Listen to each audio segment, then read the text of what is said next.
पार्थाय प्रतिबोधितां भगवता नारायणेन स्वयं व्यासेन ग्रथितां पुराणमुनिना मध्ये महाभारतम् अद्वैतामृतवर्षिणीं भगवतीम् अष्टादशाध्यायिनीम् अम्ब त्वामनुसन्दधामि भगवद्गीते भवद्वेषिणीम्। नमोऽस्तु ते व्यासविशालबुद्धे पुल्लारविन्दायतपत्रनेत्र येन त्वया भारततैलपूर्णः प्रज्वालितो ज्ञानमयः प्रदीपः प्रपन्नपारिजाताय स्तोत्रवेत्रैकपाणये ज्ञानमुद्राय कृष्णाय गीतामृतदुहे नमः। वसुदेवसुतं देवं कंसचाणूरमर्दनं देवकी परमानन्दं कृष्णं वन्दे जगद्गुरुं। मूकं करोति वाचालं पङ्गुं लङ्घयते गिरिं यत्कृपातमहं वन्दे परमानन्दमाधवम्। नारायणं नमस्कृत्य नरं चैव नरोत्तमं देवीं सरस्वतीं व्यासं ततो जयमुदीरयेत्। ॐ श्री परमात्मने नमः। श्रीमद्भगवद्गीता अथ प्रथमोऽध्यायः। धृतराष्ट्र उवाच धर्मक्षेत्रे कुरुक्षेत्रे समवेतायुयुत्सवः मामकाः पाण्डवाश्चैव किमकुर्वत संजय। संजय उवाच दृष्ट्वा तु पाण्डवानीकं व्यूढं दुर्योधनस्तदा आचार्यमुपसङ्गम्य राजा वचनमब्रवीत्। पश्यैतां पाण्डुपुत्राणामाचार्यमहतीं चमूं व्यूढान् द्रुपदपुत्रेण तव शिष्येण धीमता। अत्र शूरा महेश्वासा भीमार्जुनसमायुधि युयुधानो विराटश्च द्रुपदश्च महारथः। धृष्टकेतुश्चेकितानः काशिराजश्च वीर्यवान् पुरुजित् कुन्तिभोजश्च शैब्यश्च नरपुङ्गवः। युधामन्युश्च विक्रान्त उत्तमौजाश्च वीर्यवान् सौभद्रो द्रौपदेयाश्च सर्व एव महारथाः। अस्माकं तु विशिष्टाये तान्निबोधद्विजोत्तम। नायका मम सैन्यस्य संज्ञार्थं तान् ब्रवीमि ते।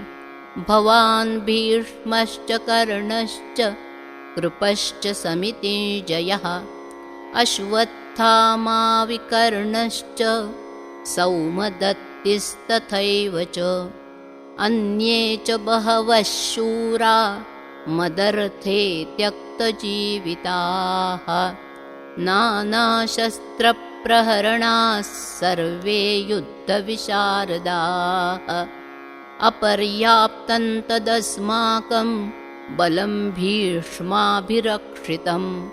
पर्याप्तं त्विदमेतेषां बलं भीमाभिरक्षितम्।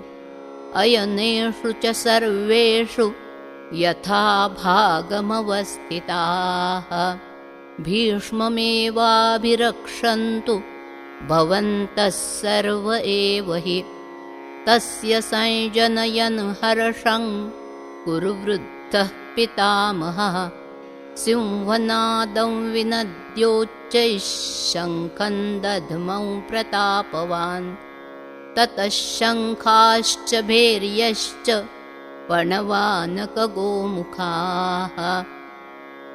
सहसैवाभ्यहन्यन्त सशब्दस्तुमुलोऽभवत् ततः श्वेतैर्हयैर्युक्ते महति स्यन्दने स्थितौ माधवः पाण्डवश्चैव दिव्यौ शङ्खौ प्रदध्मतुः पाञ्चजन्यं हृषीकेशो देवदत्तं धनञ्जयः पौण्ड्रं दध्मौ महाशङ्खं भीमकर्मावृकोदरः अनन्तविजयं राजा कुन्तीपुत्रो युधिष्ठिरः नकुलः सहदेवश्च सुघोषमणिपुष्पकौ काश्यश्च परमेश्वासः शिखण्डी च महारथः धृष्टद्युम्नो विराटश्च सात्यकिश्चापराजितः द्रुपदो द्रौपदेयाश्च सर्वशः पृथिवीपते सौभद्रश्च महाबाहुश्च शङ्खान् दध्मुः पृथक् पृथक् सघोषो धार्तराष्ट्राणां हृदयानि व्यदारयत् नभश्च पृथिवीं चैव तुमुलो व्यनुनादयन् अथ व्यवस्थितान् दृष्ट्वा धार्तराष्ट्रान् कपिध्वजः प्रवृत्ते शस्त्रसम्पाते धनुरुद्यम्य पाण्डवः ऋषिकेशं तदा वाक्यमिदमाह महीपते अर्जुन उवाच सेनयोरुभयोर्मध्ये रथं स्थापयमेच्युत यावदेतान्निरीक्षेऽहं योद्धुकामानवस्थितान् कैर्मया सह योद्धव्यमस्मिन् रणसमुद्यमे योत्स्यमानानवेक्षेऽहं य एतेऽत्र समागताः धार्तराष्ट्रस्य दुर्बुद्धेर्युद्धे प्रियचिकीर्षवः संजय उवाच एवमुक्तो ऋषिकेशो गुडाकेशेन भारत सेनयोरुभयोर्मध्ये स्थापयित्वा रथोत्तमं भीष्मद्रोणप्रमुखतः सर्वेषां च मयीक्षिताम् उवाच पार्थ पश्यैतान् समवेतान् कुरूनिति तत्रापश्यत् स्थितान् पार्थः पितॄनथ पितामहान् आचार्यान् मातुलान् भ्रातॄन् पुत्रान् पौत्रान् सखींस्तथा श्वशुरान् सुहृदश्चैव सेनयोरुभयोरपि तान् समीक्ष्य स कौन्तेयः सर्वान् बन्धूनवस्थितान् कृपया परयाविष्टो विषीदन्निदमब्रवीत् अर्जुन उवाच दृष्ट्वेमं स्वजनं कृष्ण युयुत्सुं समुपस्थितं सीदन्ति मम गात्राणि मुखं च परिशुष्यते वेपथुश्च शरीरे मे रोमहर्षश्च जायते गाण्डीवं स्रंसते हस्तात् त्वक्चैव परिदह्यते न च शक्नोम्यवस्थातुं भ्रमतीव च मे मनः निमित्तानि च पश्यामि विपरीतानि केशव न च श्रेयोनुपश्यामि हत्वा स्वजनमाहवे न काङ्क्षे विजयं कृष्ण न च राज्यं सुखानि च किन्नो राज्येन गोविन्द किं भोगैर्जीवितेन वा येषामर्थे काङ्क्षितन्नो राज्यं भोगाः सुखानि च त इमेव स्थिता युद्धे प्राणांस् त्यक्त्वा धनानि च आचार्याः पितरः पुत्रास्तथैव च पितामहाः मातुलाः श्वशुराः पौत्राः शालाः सम्बन्धिनस्तथा एतान्न हन्तुमिच्छामि घ्नतोऽपि मधुसूदन अपि त्रैलोक्यराज्यस्य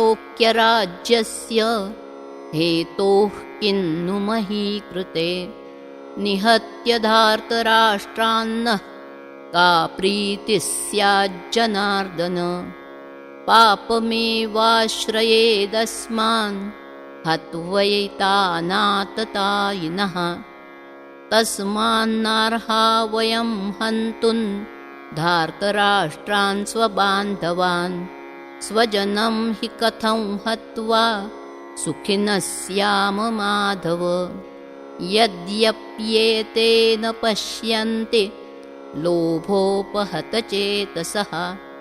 कुलक्षयकृतं दोषं मित्रद्रोहे च पातकम् कथं न ज्ञेयमस्माभिः पापादस्मान्निवर्तितुम् कुलक्षयकृतं दोषं प्रपश्यद्भिर्जनार्दन कुलक्षये प्रणश्यन्ति कुलधर्माः सनातनाः धर्मे नष्टे कुलं कृत्स्नमधर्मोऽभिभवत्युत अधर्माभिभवात् कृष्णप्रदुष्यन्ति कुलस्त्रियः स्त्रीषु दुष्टासु वार्ष्णेय जायते वर्णसङ्करः सङ्करो नरकायैव कुलघ्नानां कुलस्य च पतन्ति पितरो